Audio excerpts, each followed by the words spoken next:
ওই ব্যক্তিকে দেখে আপনি কি মনে করেন যে ওই রাতেই বাজি ফোটানো শুরু করে, ওই রাতেই গান বাজনা শুরু করে দেয়, ওই রাতেই বিভিন্ন অপসংস্কৃতি নিয়ে ব্যস্ত থাকে, তাকে কি আপনি মনে করতে পারেন যে তাকে আল্লাহ সুবহানাহু ওয়া তাআলা এই রমজানের মধ্য দিয়ে পরিশুদ্ধ করেছে? আর তার জন্য কি আদৌ এই ঈদ? যে তার জীবনের গুনাহ মওকুফ করতে পারে নাই, যে তার জীবনকে পরিশুদ্ধ করতে পারে নাই, তাহলে তার জন্য কি ঈদের এই আনন্দ হতে পারে কখনো? কিন্তু সবচেয়ে বেশি আনন্দ তারাই করে থাকে। এই লোকগুলোকে বোঝানোর চেষ্টা করুন। আর যদি কেন আপনারা এখানে কেউ ভবিষ্যৎ থেকে থাকেন, আপনারাও সতর্ক হয়ে যান, আসলে আপনাদের জন্য ঈদই না, তারপরে আনন্দ করছেন কোন জায়গা থেকে? ধরে নেন বিয়ে করতে যাবে একজন আর বর সাজছে আরো কয়েকজন, কিন্তু বরের খোঁজ নাই। এই লোকগুলো যদি বর সেজে বরের মতো করে একেবারে সবকিছু করতে চায়, এই লোকগুলোর আপনারা কি বলবেন? পাগলই বলবেন। এই সমাজের পাগল যারা আছেন ভালো হয়ে যান। এই দিন আপনাদের জন্য না। যারা সারা জীবন সিয়াম রাখেন নাই, যারা কিয়ামুল লাইলে আল্লাহর কাছে গুনাহ মওকুফের জন্য ক্রন্দন করেন নাই, আপনার জন্য আবার ঈদ কিসের? কিসের আবার বাজি ফোটানো, কিসের আবার আনন্দ? আপনার জন্য তো ঈদই না। এই লোকগুলো দেখবেন একই টাইমে 31st নাইটও আনন্দ করবে, আবার দেখবেন এরা ঈদের সময় আনন্দ করবে, আবার বলবে পূজার সময় আসলে বলবে কি ধর্ম যার যার উৎসব সবার। মানে এরা যে আসলে কোন ধর্ম অবলম্বী এরা নিজেরাই জানে না। আল্লাহ আমাদেরকে হেফাজত করুন। এই জন্য আমরা এই দিনে এই সমস্ত অপসংস্কৃতি থেকে আরো দূরে থাকার চেষ্টা করব। যেখানে সাহাবায়ে কেরাম রাদিয়াল্লাহু তাআলা আনহু তাদের জীবনের গুনাহ আল্লাহ পাক মাফ করে দিয়েছেন, যাদেরকে দুনিয়া থেকেই সার্টিফিকেট দিয়েছেন জান্নাতের, তারাও নিজেদেরকে নিয়ে অনেক বেশি চিন্তিত থাকতেন। আর যেখানে আমাদের গুনাহ মওকুফ তো দূরের কথা, আমাদের অন্তর বলে যে তুই এত পাপ করেছিস আর মাপ পাওয়াই অসম্ভব। আমার কল্পকে প্রশ্ন করলে কল্প এই কথা বলে, আর সেই কল্প এত আনন্দ কিভাবে করতে পারে? অবশ্যই এটা মাথার সমস্যা ছাড়া আর কিছু না। আল্লাহ পাক আমাদেরকে হেফাজত করুন। 3 নাম্বারটা হচ্ছে যে আমরা এই দিনে যে আমলটা করবো সেটা হলো কি, ফজরের সালাত জামাতে আদায় করা। আরেকটা কথা বলে রাখি, আমরা অনেকে মনে করেন ঈদের দিনে ইবাদত করলে বিশেষ কিছু সওয়াবের কথা কিছু হাদিসে পাওয়া যায়। এই হাদিসের সনদগত বিষয় নিয়ে প্রশ্ন আছে। তবু হ্যাঁ, আপনি এমনি সাধারণ দিনে যেমন ইবাদত করেন সেই হিসাবে আল্লাহর কাছে যদি ক্ষমা চান, কিয়ামুল লাইল করেন, এটা দোষের কিছু না। কিন্তু ঈদের দিনের দিন একেবারে আমল করতে হবে, এই দিন আল্লাহ বিশেষ খাজানা নিয়ে আপনার কাছে আসবেন, এই নিয়াত করে করলে সেটা বেদাতের পর্যায়ে চলে যাবে। খেয়াল রাখতে হবে। কিন্তু এমনি সাধারণ দিনে আমরা যেমন সিয়াম আমরা যেমন সালাত আদায় করি রাতের বেলা, যেমনটা আমরা দোয়া করি, ঠিক এতটা করতে পারি, এতে অসুবিধার কিছু নেই, জাস্ট ধারাবাহিক আমল হিসাবে। এবার আসেন 3 নাম্বার হচ্ছে ফজরের জামাত, মানে ফজরের সালাত জামাতে আদায় করা। দুঃখজনক সত্য হচ্ছে আমরা যারা ঈদের আনন্দে উন্মাদ হয়ে থাকি, আমরা অনেকেই আছি ফজরের সালাত জামাতে আদায় করি না। অনেকেই ঈদের আগের দিন সাহারের পরে আপনি দেখবেন যতগুলো মুসল্লি পাওয়া যায়, এতগুলো মুসল্লি ঈদের দিন রাতে পাওয়া যায়, মানে ঈদের দিন ফজরের সময় পাওয়া যায়। এই লোকগুলো কোথায় যায়? আবার দেখবেন ইফতারির পরে আমরা দেখি তারাবির সময় মাশাআল্লাহ অনেকেই জামাতে অংশগ্রহণ করে, কিন্তু ওই দিন এশারের সময়, চাঁদ রাতে যেটা বলা হয় আর কি, ওই দিন এশারের সময় পাবলিকের আর খুঁজে পাওয়া যায় না, মাত্র কয়েকজন হাতে গোনা মুসল্লি ছাড়া। কেন? আপনাদের ওই দিন কি সালাত আল্লাহ মাফ করে দিয়েছেন? কোথায় ছিলেন ওই দিন? কাজে এইগুলো না করা। প্রত্যেকটা দেখবেন মুমিনের আনন্দ হোক আর যাই হোক না কেন, সবগুলো আমল রিলেটেড, প্রত্যেকটাই। আমরা দেখেন যে ঈদ উৎসব পালন করি, এই ঈদ উৎসবের প্রথম শুরু হয় কি দিয়ে বলেন তো? সালাত দিয়ে। প্রথমে আপনার দিনের শুরুতে শুরু হবে কি দিয়ে? সালাত দিয়ে, ইবাদত। এবং একদম পুরা দিনটাই ইবাদতের মধ্য দিয়ে আমাকে কাটাতে হবে। ইসলাম যতটুকু আনন্দের কথা বলেছেন অতটুকু আনন্দ করতে হবে। যদি আপনি এর চেয়ে বেশি কিছু করতে যান, তাহলে সেটা তো ইবাদত হলো না। সেটা ইবাদত হবে বটেই, কিন্তু আল্লাহর না, শয়তানের। কাজে শয়তানের গোলাম যারা হতে চান প্রস্তুত থাকেন, আর যারা আল্লাহর গোলাম হতে চান তারাও প্রস্তুত থাকেন। তাহলে ওই দিন কি করা? ফজরের সালাত জামাতে আদায় করা। অনেক আল্লাহর বান্দা আছেন যারা কিয়ামুল লাইলে রাত 2টার সময় এসে কিয়ামুল লাইল অ্যাটেন্ড করেছেন অথবা সাহারির সময় উঠেছেন, ওই দিন কেমন জানি ফজরে জাগনেই পান না। কেন? শয়তান ছেড়ে দিয়েছে বলে আপনার মাথার কাছে বসে বসে কি ওরা দোয়া পড়া ছিল নাকি? এগুলো হচ্ছে আমাদের ইমানের দুর্বলতা। যখনই আপনি বুঝবেন আপনার ফজরের সালাত কাজা হয়ে গেছে ভাই, তাহলে বুঝবেন আপনার জন্য ওই দিন ঈদ না। যদি আপনার ফজরের সালাত কাজা হয়ে যায় তাহলে বুঝবেন ওই দিন আপনার জন্য কি না, আপনার জন্য ঈদ না। কারণ যেখানে বিশ্বনবী সাল্লাল্লাহু আলাইহি সাল্লাম বলেছেন ওই ব্যক্তি ধ্বংস হোক যে রমাদান পেল তার জীবনের গুনাহ মওকুফ করতে পারলো না, সে ব্যক্তি ধ্বংস হোক। তাহলে আপনি কি মনে করেন যে বছরে ফজরে উঠতে পারে না এই সাত রাতে বা ঈদের আগে বা ঈদের দিন সকালবেলা, সে কি আল্লাহর মানে গুনাহ মওকুফ প্রাপ্ত বান্দা তাই মনে করেন? কোন মুমিন বান্দার দ্বারা ফজরের সালাত কাজা হওয়া সম্ভব? অসম্ভব। আল্লাহ পাক আমাদেরকে হেফাজত করুন। বিশেষ কোন মুহূর্তে খুব মানে মুহূর্ত হতে পারে যেগুলোর পার্সেন্ট খুবই কম, সেটা ভিন্ন কথা, কিন্তু আপনি আমভাবে এটা তো বলতে পারেন না। আল্লাহ পাক আমাদেরকে হেফাজত করুন। এটার সনদ আপনি কোথায় পাবেন? বুখারীতে পাবেন 6115 নম্বর হাদিসে ফজরের মানে সালাতে জামাত আদায় করতে বিষয়ে আলোচনা হচ্ছে। এরপর হচ্ছে কি, ওই দিনে ফজরের পরেই আমরা কি করব? মেসওয়াক করে ফেলবো। অবশ্য প্রত্যেক উজুর সব বিশ্বনবী সাল্লাল্লাহু আলাইহি ওয়াসাল্লাম বলেছেন, কিন্তু ঈদের দিনের আমলের কথা বলছি এজন্য এটা স্পেশালি নিয়ে আসলাম। কি করা? উজু বা গোসলের পূর্বে মেসওয়াক করা। মেসওয়াক এতটা গুরুত্বপূর্ণ ইবাদত যেটা আমরা অনেকেই ছেড়ে দেই। বিশ্বনবী সাল্লাল্লাহু আলাইহি ওয়াসাল্লাম বলছেন, যদি আমার উম্মার জন্য কষ্টদায়ক না হতো তাহলে আমি মেসওয়াক করাকে ফরজ করে দিতাম। কি করে দিতাম? ফরজ করে দিতাম। তাহলে কতটা গুরুত্বপূর্ণ, কারণ এর দ্বারা দেখা যায় আপনার মুখের যে দুর্গন্ধ কেটে যাচ্ছে। আবার আপনি কোথাও যাইবেন, সেখানে যাওয়ার পথে আপনি দেখলেন যে কোনো জনসমাগমে আপনি একত্রিত হয়েছে, সেখানে আপনার মুখ দিয়ে দুর্গন্ধ বের হচ্ছে, তাহলে সেখানে গিয়ে কেমন সম্মানিত হবেন, অপমানিত হবেন? ইসলাম কতটা সুন্দর, এই সৌন্দর্য কিভাবে প্রকাশ পেয়েছে আপনি দেখেন। প্রত্যেকটা সুন্নাহর ভিতরে সৌন্দর্য লুকায় আছে। আপনি যখন মেসওয়াক করছেন আপনার মুখের দুর্গন্ধ কেটে যাচ্ছে, এবং আপনি জনসমাগমে যখন কথা বলতেছেন তখন আপনার মুখের জন্য আপনি অপমান বোধ করতেছেন না বা আপনি অপমানিত হচ্ছেন। আলহামদুলিল্লাহ, এজন্য মেসওয়াক করা। এরপর হচ্ছে 5 নম্বর, উত্তম রূপে গোসল করা, সুন্দরভাবে ওদিন গোসল করা। কারণ ইবনে মাজাহতে 1300 তথা 1315 নম্বর হাদিসে এই বিষয়গুলো নিয়ে বিশ্বনবী সাল্লাল্লাহু আলাইহি সাল্লাম আলোচনা করেছেন। তিনি ঈদের দিন গোসল করতেন, যে কানা ইয়াগসুলু ইয়াউমুল ফিতরি ক্বাবলা আই ইয়াগদু, সেদিন কি করতেন? ওযুর পূর্বে বা গোসলের পূর্বে তিনি ওই দিন কি করতেন? গোসল করতেন এবং সুগন্ধি ব্যবহার করতেন। কাজে আমরা ওদিন সুগন্ধি ব্যবহার করব এবং সুন্দর পোশাক পরবো। সুন্দর পোশাক মানে আপনাকে ঈদের দিন যে নতুন পোশাকই পরতে হবে এটা সুন্নাহ না, সুন্দর পোশাক পরা সুন্নাহ। মাশাআল্লাহ, ওদিনের ফটো খুব বেশি দেওয়া লাগবে না, কারণ ওদিন সবাই সুন্দর পোশাকই পরে, কিন্তু যখন সলাতে আসে তখন অসুন্দর পোশাক পরে। দেখবেন আপনি সলাতে যে পোশাকটা পরে আসেন ওই পোশাকটা পরে আপনি বাইরে খুব বেশি যান না, কিন্তু সলাতে আপনি কেন পরে আসেন? আল্লাহর সামনে বুঝান যে আল্লাহ আমি খুব মিসকিন, আমারে কিছু দান করো, এটা বুঝান। আমার মনে হয় সেটাই সেরকমই কিছু আর কি। দেখবেন ওই আমাদের অঞ্চলে বিভিন্ন ভিক্ষুক আছে, ওনারা কোনো ভালো পোশাক পরে ভিক্ষা করতে যায় না। আমাদের বাড়ির পাশে একজন আছে, তো ওনারা একজন একটা ভালো পোশাক গিফট করছে, উনি ওনার ওয়াইফকে বলছে এটা ছিঁড়ে ফেলে। তো ওনার স্ত্রী বলছে ভালো পোশাকটা আপনি ছিঁড়বেন, ওইটাই তো ব্যবসা। তো আমাদের কিরকম নাকি যে আল্লাহর সামনে আপনি আসবেন ভিক্ষার মানে ভিক্ষুকের মতো দাঁড়ায় থাকবেন, এরপরে আল্লাহ আপনার নতুন পোশাক দিবেন? কিন্তু আল্লাহ সুবহানাহু ওয়া তাআলা সূরা আরাফের 31 নম্বর আয়াতে বলছেন, ইয়া আইয়ুহাল্লাযীনা আমানু খুযু যিনাতাকুম ইনদা কুল্লি মসজিদ, যখন তোমরা মসজিদে আসো তখন কি করো? খুযু ধরো, যিনাতাকুম ইনদা কুল্লি মসজিদ, যখন মসজিদে আসো সবচেয়ে সুন্দর পোশাক দিও সেটা ধরো। কিন্তু আমরা মসজিদে আসার সময় দেখি সবচেয়ে নোংরা পোশাক কোনটা? ছড়ি দিয়ে গন্ধ বের হয়, মুখ দিয়ে গন্ধ বের হয়, এই অবস্থায় আসে না। ভাই এটা সুন্নাহ না, এটা মুমিনের জন্য উচিত না। আল্লাহ পাক আমাদেরকে বোঝার তৌফিক দান করুন। কাজেই ইসলাম সবসময় স্মার্টনেস শিক্ষা দেয়, আর আমরা কেন আনস্মার্ট হয়ে যাব? আল্লাহ পাক আমাদেরকে হেফাজত করুন। এরপরে কি? পরিষ্কার পরিচ্ছন্ন সুন্দর পোশাক পরা, যেটা নিয়ে অলরেডি বলে ফেলেছি। 7 নম্বর হচ্ছে ঈদের সলাতে যাওয়ার পূর্বে বেজোড় সংখ্যক খেজুর খাওয়া।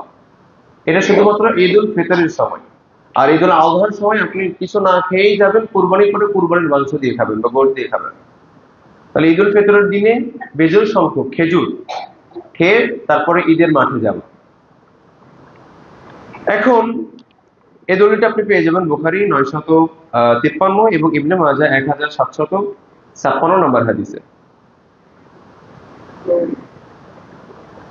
আরেকটা বিষয় হচ্ছে যে ঈদের সালাতে যাওয়ার পূর্বে অবশ্যই আমাদেরকে সাদাকাতুল ফিতর আদায় করতে হবে। একটা বেশ ভালো করে একদম ক্লিয়ার করে দিই এই বিষয়টা আপনাদের।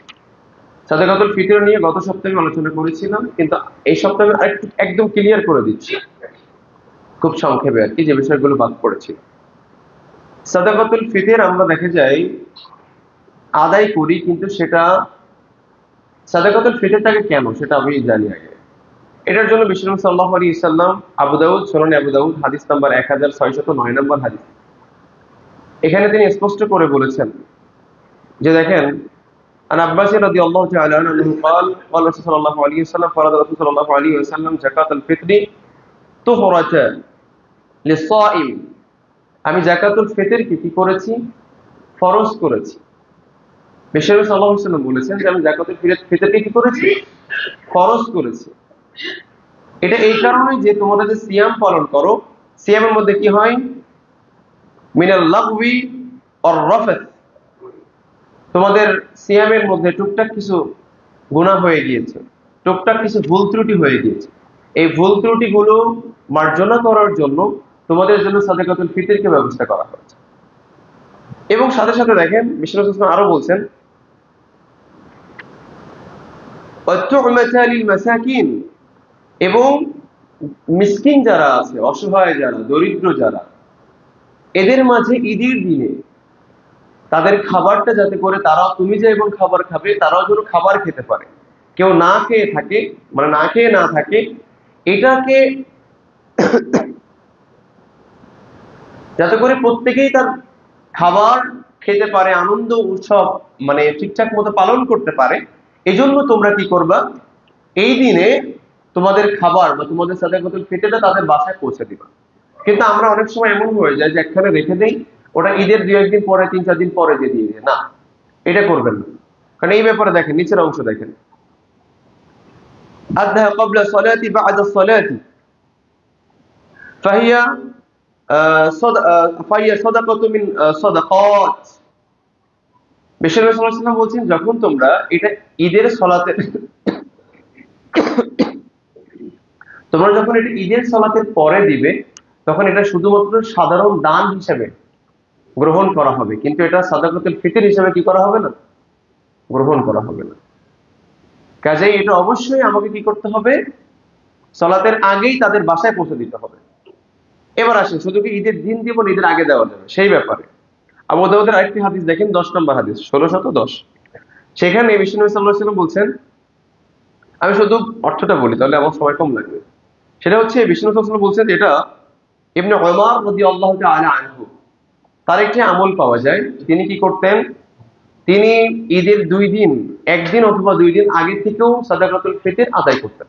হাদিস সহিহ, 2 দিন অথবা 1 দিন আগেও কি করতেন, সাদাকাতুল ফিতর আদায় করতেন। চাইলে আপনি এটাও করতে পারেন,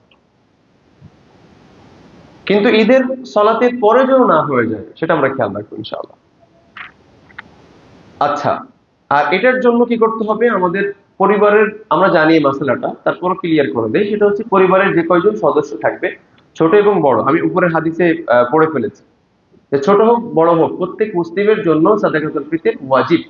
প্রত্যেকের মাথা পিছু হিসাব করে আপনি একসা পরিমাণ খাবার দান করবেন, ঠিক আছে? আল্লাহ পাক আমাদেরকে বোঝার এবং আমল করতে তৌফিক দান করুন।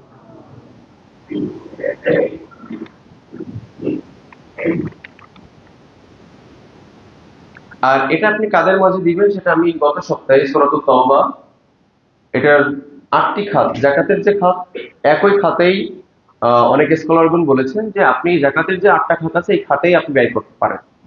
আরেকটা আপনি পেয়ে যাবেন সূরাতুল জারিয়াতের 51 নম্বর সূরা 19 নম্বর আয়াতে, এখানে কিছু খাতের কথা আল্লাহ বলেছেন, আপনি এখানেও দেখে নিতে পারেন যে কোন কোন খাতে আপনি দিবেন। কিন্তু বেশি প্রসিদ্ধ হচ্ছে সূরাতুল তাওবার 60 নম্বর আয়াত, যেটার বিস্তারিত আমি গত সপ্তাহে বলেছিলাম, এজন্য এই সপ্তাহেই বলতে চাচ্ছি না। এবার আসেন, আমরা ঈদের মাঠে গেলাম, ঈদের মাঠে যাওয়ার পূর্বে আরো কিছু আমল আছে, সেগুলো আমরা একটু খেয়াল রাখি।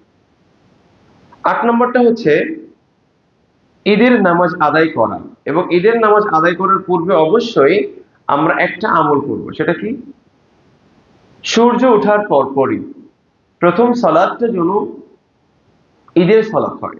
আমরা অনেক অনেক দেরি করে পড়ি, এটা অবশ্যই সুন্নাহর নিকটবর্তী না। সুন্নাহর নিকটবর্তী হচ্ছে যখন সূর্য উঠে যাবে, সূর্য ওঠার পরেই আপনি প্রথম সালাত আদায় করবেন, সেটা হলো ঈদের সালাত। ঈদের সালাত আদায় করার পর আমরা তারপরে খুতবা শুনবো, খুতবা শুনে বিস্তারিত যে আমলগুলো আছে সেগুলো আমরা করবো ইনশাআল্লাহ। এখন আসেন ঈদের সালাতের, আমরা জানি কোনো আজান হয় না, এটা আজান হবেও না। ঈদের দিনের আরো কিছু আমল আছে, যেমন কি করা, এই দিনে আপনি কোনো হারাম কাজের সঙ্গে রিলেটিভ না থাকা। যেমন ওই দিন দেখা যায় আমরা অনেক হারাম অনেক কাজের ব্যবস্থাপনা করি ঈদের সালাতের আগেই, ঈদের সালাত মানে শেষ হলেই মোটামুটি ওই আয়োজন শুরু হয়ে যায়। আমি আবার অনেকের এরকমও দেখেছি যে তারা ঈদের সালাত পরে কোন রকম জীর্ণ শীর্ণ পোশাক পরে, কিন্তু ঈদের সালাত থেকে আসার পরে যখন তিনি ঘুরতে যান বা অন্য কোনো জায়গায় যান তখন নতুন পোশাকটা বের করেন। এটা উচিত না, এগুলো থেকে আমরা দূরে থাকার চেষ্টা করবো। আল্লাহ পাক আমাদেরকে তৌফিক দান করুন। এরপরে হচ্ছে কি, সকাল সকাল ঈদের সালাত যে পড়া জামাতে, সেটার দলিলটা কোথায়? যে সূর্য ওঠার পরপরে আপনি পড়বেন, অবশ্য দলিল থাকতে হবে। দলিলটা হচ্ছে সহিহ বুখারী হাদিস নাম্বার ৯৯৬৮ নম্বর হাদিস, এখানে আপনি পেয়ে যাবেন। এছাড়া আবু দাউদ ১১৫৭ নম্বর হাদিসে আছে।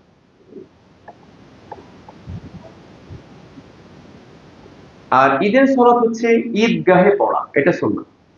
ঈদের সালাত আমরা অনেকে মসজিদে আদায় করি, মসজিদে আদায় করে, এটা সুন্নাহ নয়। ঈদের সালাত খোলা মাঠে আদায় করা, এটাই সুন্নাহ। দলিল কোথায়?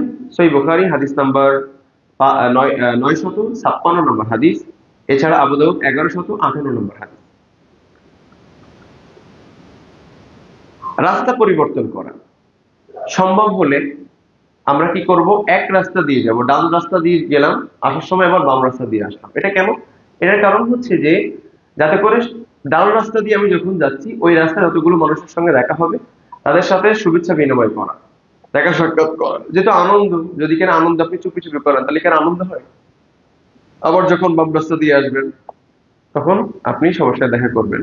এবং এই সময় আমরা বলি কি, ফেসবুকে হয়তো কিছুদিন পরে স্ট্যাটাস সবাই দিবেন ঈদ মোবারক। আসলে এটা সুন্নাহ কোনো বাণী নয়। মুমিনের প্রত্যেকটা কাজেই তিনি খোঁজ করবেন সুন্নাহ কোথায়, সওয়াব কোথায়। মুমিন সবসময়ের জন্য সুন্নাহ পিপাসু হবে, কিন্তু দুঃখজনক হলেও সত্য, আমরা সুন্নাহ পিপাসু যতটুকু বেশি তার চেয়ে পশ্চিমা সুন্নাহ পিপাসু বেশি। আল্লাহ পাক আমাদেরকে হেফাজত করুন। সুন্নাহ হলো কি, আপনি বলবেন তাকাব্বালাল্লাহু মিন্না ওয়া মিনকুম। এর অর্থ কি, যে আল্লাহ আপনার পক্ষ থেকে এবং আমার পক্ষ থেকে কি করুন, কবুল করুন আমাদের ইবাদত যেটা করা হয়েছে। তাহলে আমরা কি বলবো বলেন সবাই? তাকাব্বালাল্লাহু মিন্না ওয়া মিনকুম।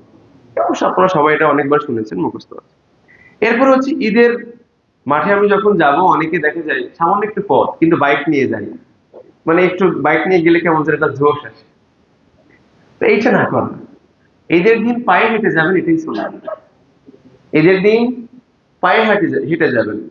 এক সময় তো আপনারা ছোটবেলায় হেঁটে গেছেন না অনেক দূরের পথ, এখন একটু হাঁটেন, তা না হলে শরীর এক্সারসাইজ হবে কেমনে, শরীর সুস্থ থাকবে কেমনে? সুন্নাহটাও হলো, আবার শরীরের একটা খোরাক হলো। আল্লাহ পাক আমাদের তৌফিক দান করুন।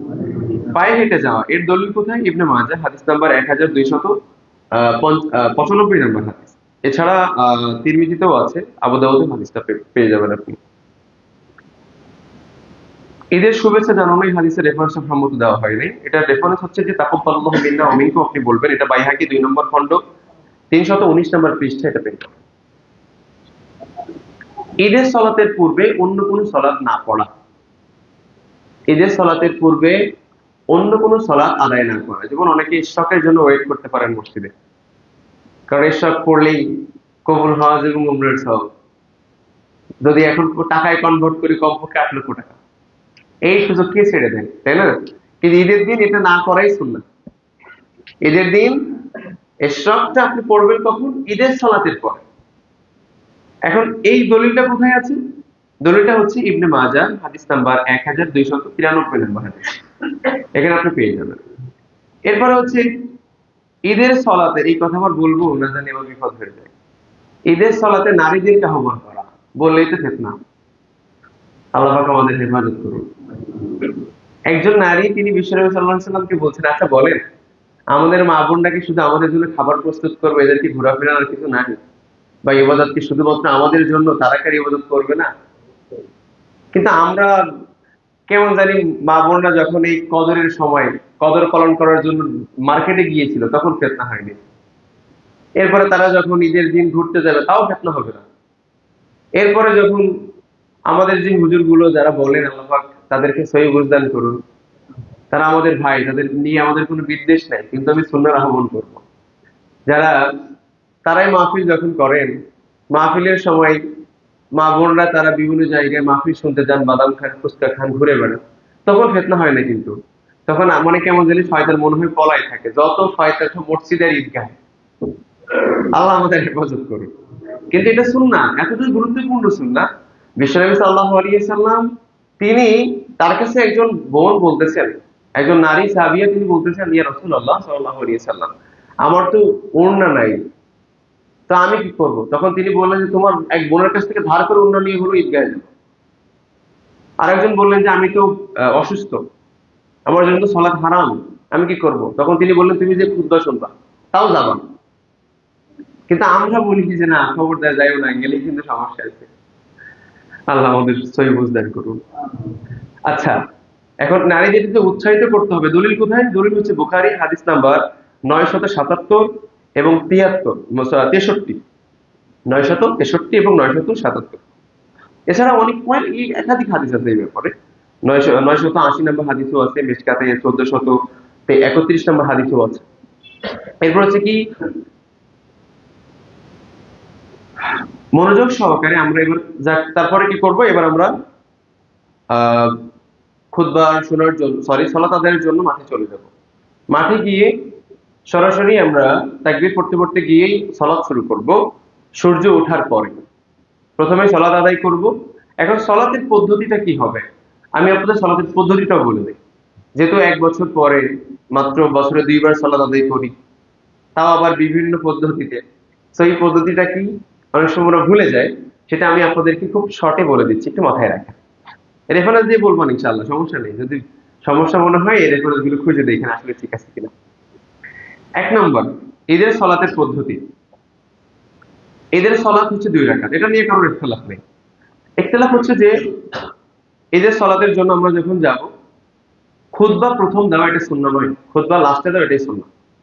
কিন্তু আমরা অনেকে আগে খুতবা দিয়ে থাকি, আল্লাহ পাক আমাকেও মাফ করুক, আমাদের সবাইকে মাফ করুক। খুতবা হচ্ছে লাস্টে দিতে হবে, এটাই সুন্নাহ। প্রথমে গিয়ে আমরা সালাত আদায় করব।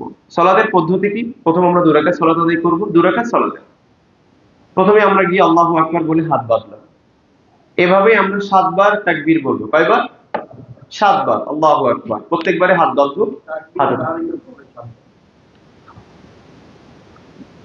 মোট আমি হাদিস যেটা পেয়েছি প্লাস যে আমলটাও দেখেছি, টোটাল আমরা 7 বার করে থাকে, ঠিক আছে? টোটাল 7 বার। আর হাদিসের ভাষ্যটা এমন, আমি আপনাকে ইবারত করে শোনাচ্ছি। তো যাক, তাকবীর যদি 2-1টা কম বেশি হয়, এটার সালাতের কোনো ক্ষতি হবে না। অনেকে এটা মত আছে যে প্রথম তাকবীর বলবেন তাকবীরে তাহরিমা, এরপর অতিরিক্ত 7টা তাকবীর বলবেন, এটা আছে। কিন্তু হাদিসে এই ব্যাপারে স্পষ্ট আমি পাই নাই, আমি জানি না। প্লাস আমি আরাবিয়ান যে সালাতের বিশেষ করে হারামের সালাতও দেখেছি, তারাও দেখেছি অতিরিক্ত 7টাই তাকবীর বলে। তাহলে আমরা কি করব? 7টা তাকবীর বলবো, একাধারে 7টা তাকবীর বলবো এবং হাত উঠাবো প্রত্যেকবারে এবং হাত বাঁধবো। ঈদের সালাতের কিরাত কি হবে? সুন্নাহ কিরাত।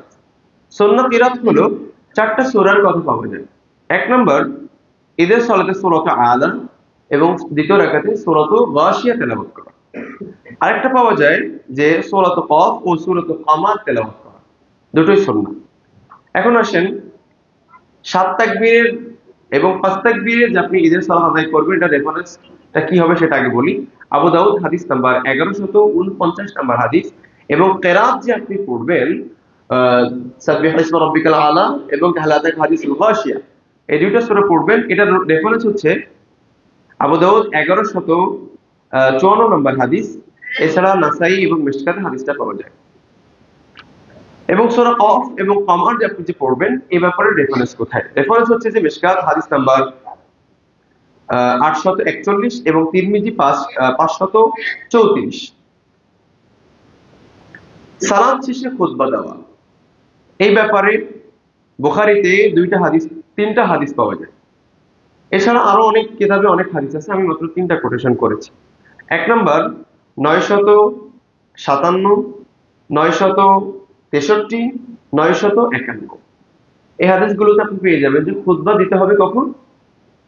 সালাতের পরে। এবং খুতবা কয়টা হবে? খুতবা হবে একটি। খুতবা কয়টি হবে? একটি খুতবা হবে। কিন্তু দুইটা খুতবার ব্যাপারে আমাদের সমাজে দুইটা খুতবা চলে।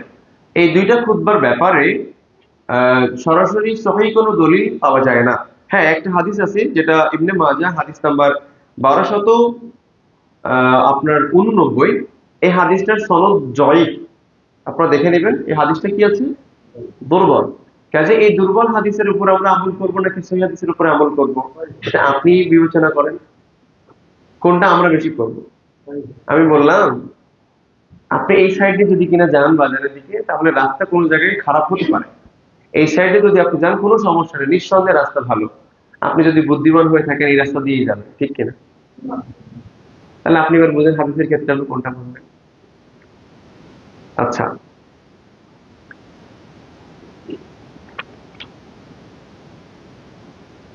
ঈদের সালাতের রক্ত, এটা অবশ্যই বলে ফেলেছি যে কখন হবে? সূর্য ওঠার পরে। রেফারেন্স হচ্ছে আবু দাউদ 1135। এবং ঈদের সালাতের পূর্বে যে আপনি ইশরাক করবেন, অন্য কোনো সালাত করবেন না, এটারও দলিল লাগবে। দলিলটা কোথায় আছে? বুখারী হাদিস নাম্বার 964 নম্বর হাদিস, যে ঈদের সালাতের পূর্বে ঈদের সালাত ছাড়া আপনি অন্য আর কোনো সালাত আদায় করবেন না। একবারে তাকবীরে তাশরিক পড়া, এগুলো তো বলেছি। এরপরে হচ্ছে আরেকটা কথা বলে রাখি যে আমরা চেষ্টা করব যে ঈদের পরেই, ঈদের পরদিন থেকে হোক বা তারপরে, এই মাসের মধ্যে আমরা শাওয়ালের 6টি সিয়াম পালন করব। কারণ শাওয়ালের 6টি সিয়াম যদি কোনো ব্যক্তি পালন করে, তিনি টোটাল 1 বছর সিয়াম রাখলে যে সওয়াব হয়, আল্লাহ পাক এই 6টা সিয়ামের বিনিময়ে আল্লাহ পাকের আমলনামায় সেই সওয়াব দান করবেন। কাজে 1 বছরের সিয়ামের সওয়াব যদি আমি 6টা সিয়ামই রেখে নিতে পারি, তাহলে এই সুযোগ কেন ছাড়বো? কাজে আমরা চেষ্টা করব এটা করে ফেলার। আর একটা কথা বলি, বিশেষ করে যাদের মানে সিয়াম কাজা হয়ে গিয়েছে, বিশেষ করে মা বোনদের ক্ষেত্রে, আপনারা খুব দ্রুত এগুলো আদায় করে ফেলবেন। কারণ সিয়ামের অবশ্যই কাজা আদায় করতেই হবে। সলাতের কাজ আপনার আদায় করার প্রয়োজন নেই, কিন্তু সিয়ামের কাজ অবশ্যই আদায় করতে হবে। অনেকে ওয়েট করেন যে পরবর্তী বছর আসলে ওই মুখোমুখি সময় রেখে দিব। আপনি পরবর্তী বছর যে বেঁচে থাকবেন আর সিয়াম গুলো আদায় করতে পারবেন, গ্যারান্টি কোথায়?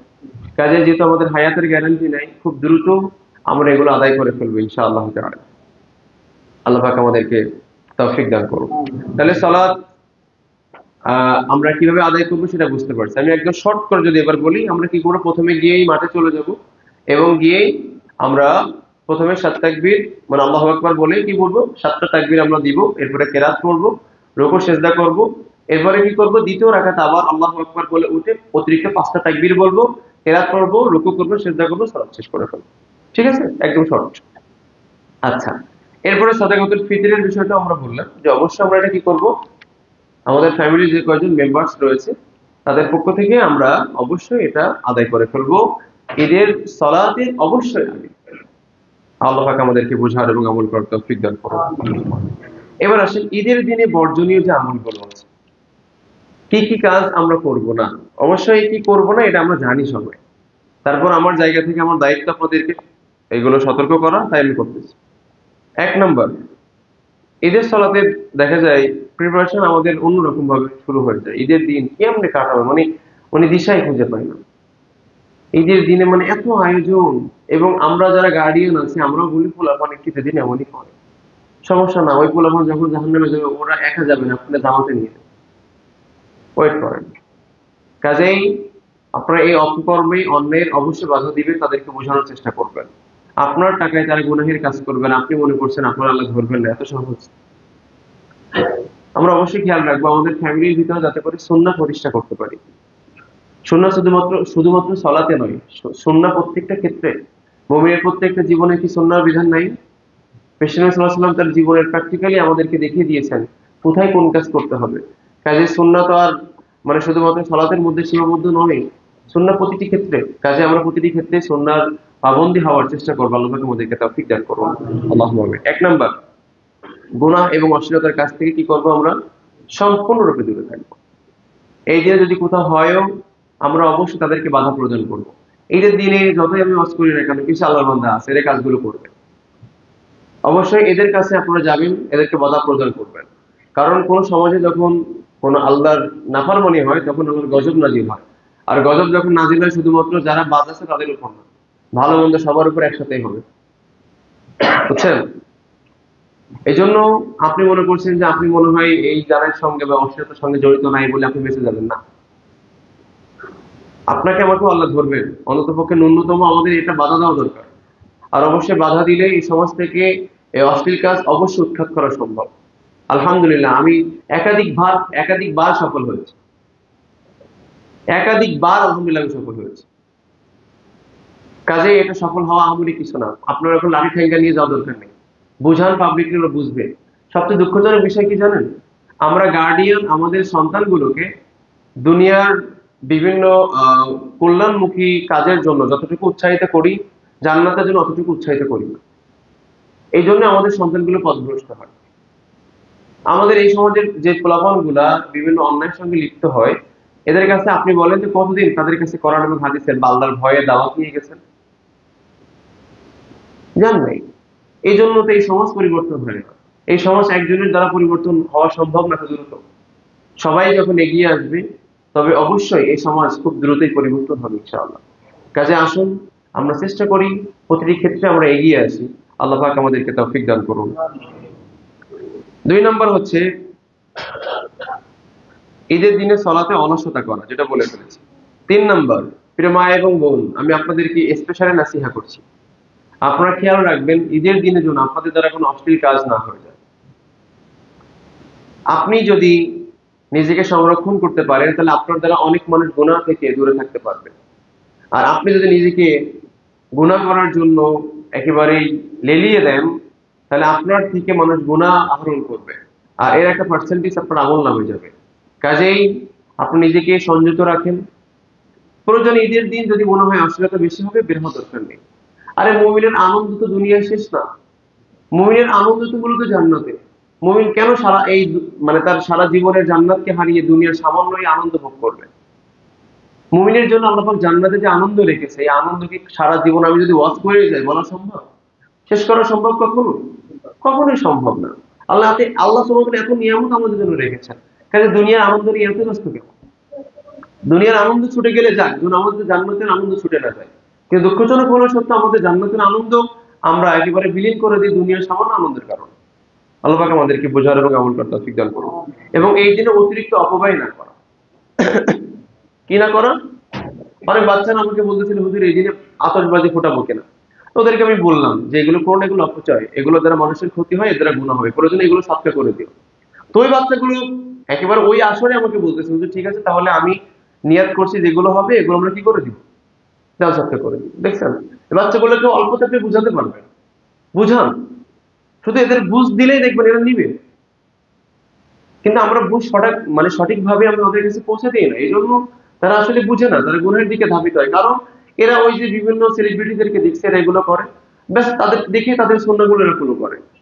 আমরা তাদের কাছে যদি কিনা বিষ্ণু সাল্লাল্লাহু আলাইহি ওয়াসাল্লামের সুন্নাহগুলো দাঁড় করাতে পারতাম, তাহলে তারা এই অপসংস্কৃতির এই সুন্নাহগুলো গ্রহণ করতো না। আমরা ওটা ব্যর্থ হয়েছি বলে তারা ওইটাই দেখেছে, আর ওটা দেখার জন্য বেশি কিছু প্রয়োজন নেই। এই যে এটাই হলে যথেষ্ট।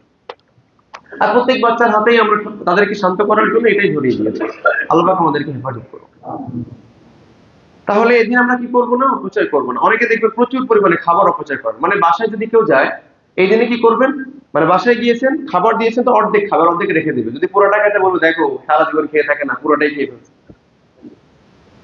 কিন্তু আসলে পুরোটাই চেটে খাওয়া, এটাই সুন্নাহ। আর আমরা খাবার অপচয় করাটাকে ফ্যাশন বানায় ফেলেছি। এই জন্যই তো আমাদের থেকে বারাকা চলে যায়। দুঃখজনক হলে সত্য, আমরা ইফতারির সময় দেখবেন যদি কোনোদিন বিরিয়ানি থাকে, বেছে বেছে বলে খাবার দাও, খাবার দাও, গোশগুলো বেছে খায়, বিরিয়ানি বলে ফেলে।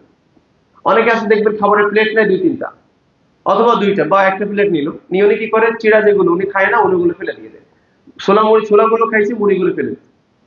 এই যে অপচয় আপনি করেছেন, এই অপচয়ের কারণে আপনার নিজের জীবনে যে কত বড় ধস নেমে এসেছে আপনি টেরই করেন। এটার কারণে আপনার খাবারের যে বারাকা কমে যাচ্ছে, আপনার রিজিকের বারাকা কমে যাচ্ছে। এর দ্বারা আপনি বিভিন্ন ভাবেই বিভিন্ন সংকটাপূর্ণ জীবনযাপন করতে মানে ধাবিত হচ্ছেন। আমরা এগুলো দেখতে পাই না, কিন্তু আমাদের অভাবের একটা কারণও এটা যে আমরা খাবার অপচয় করি। কিন্তু আপনি যখন একটা খাবার পড়ে যাওয়া খাবারটাকে উঠাই খাবেন, তখন দেখবেন আপনার রিজিক আল্লাহ বারাকা দান করবে। আল্লাহ পাক আমাদেরকে বোঝার তৌফিক দান করুন। বিশেষ করে আজকেও বোধহয় বিরিয়ানি আছে, এরকম কাহিনী আজকে হতে পারে। কাজেই সাবধান থাকেন যাতে করে এই অপচয়টা আমাদের দ্বারা না হয়। আল্লাহ পাক আমাদেরকে তৌফিক দান করুন। এবং ঈদের দিন কোনো বেদাত না করা। ঈদের দিন বাবা মার কবর জিয়ারত করা এটা সুন্নাতে মুআক্কাদা, তাই না? নাকি ওয়াজিব? আপনি ঈদের দিনকে কেন্দ্র করে নির্দিষ্ট ভাবে বা জুমার দিন দেখবেন, জুমার দিন সকালবেলা মানে বিভিন্ন কবরস্থানে বিশাল সিরিয়াল, মনে হয় যেন বাবা মা ওই দিনই উপরে চলে আসে এবং উনি যা বলেন তাই শোনে। আপনি কবর জিয়ারতে যাবেন নিজের জন্য, নিজের আত্মশুদ্ধির জন্য।